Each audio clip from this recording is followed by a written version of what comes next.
pohybové steny a poriadne a silno a naťahujem šlachy.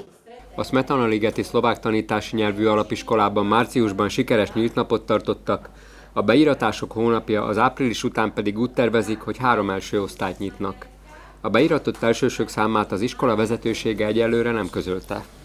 Naša škola ponúka kvalitné vzdelávanie pre žiakov 1. až 9. ročníka. Vyučovanie obohacujeme o kultúrne programy, projekty, environmentálne aktivity. Od septembra sme zaviedli vzdelávanie podľa nového štátneho vzdelávacieho programu, ktorý podporuje moderné vzdelávanie, inovatívne vzdelávanie, reálne vyučovanie aj s pomocou zážitkovej pedagogiky. Ďalej ponúkame v 1. ročníku vyučovanie anglického jazyka a rozšírenie telesnej výchovy o pohybovú výchovu, pretože máme pocit, že z roka na rok deti potrebujú viac a viac pohybu, nakoľko chceme žiakov vytiahnuť z domu od počítačov, od mobilných telefónov a tráviť s nimi viac aktivít aj vonku, alebo aj vo vnútri.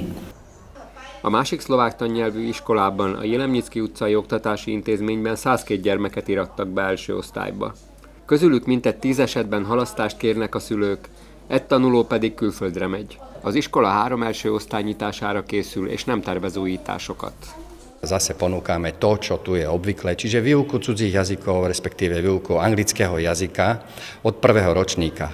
Ponúkame normálne školské bezpečné prostredie. Snažíme sa, aby deti sa tu cítili dobre, aby nechodili s bolestiami brúška, aby sa nebáli, aby chodili bezpečne. Kedysi dávno sme mali, volali sme to krok za krokom, to znamená celý deň boli deti v škole, tu sa naučili, deti sme odovzdali pripravené, naučené rodičom.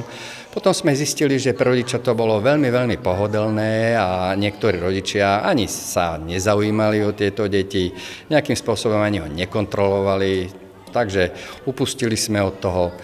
Viac menej je to tradičné školstvo, aj niekedy sa treba naučiť na spamäť, je to násobilka, vybrané slová. Keď budú oni vyvodzovať, tak nenaučia sa ako rýchlo počítať a v prípade, že nemajú kalkulačku alebo nemajú telefón alebo sa im vybijú baterky, tak 6x8 musia vysypať hocikedy.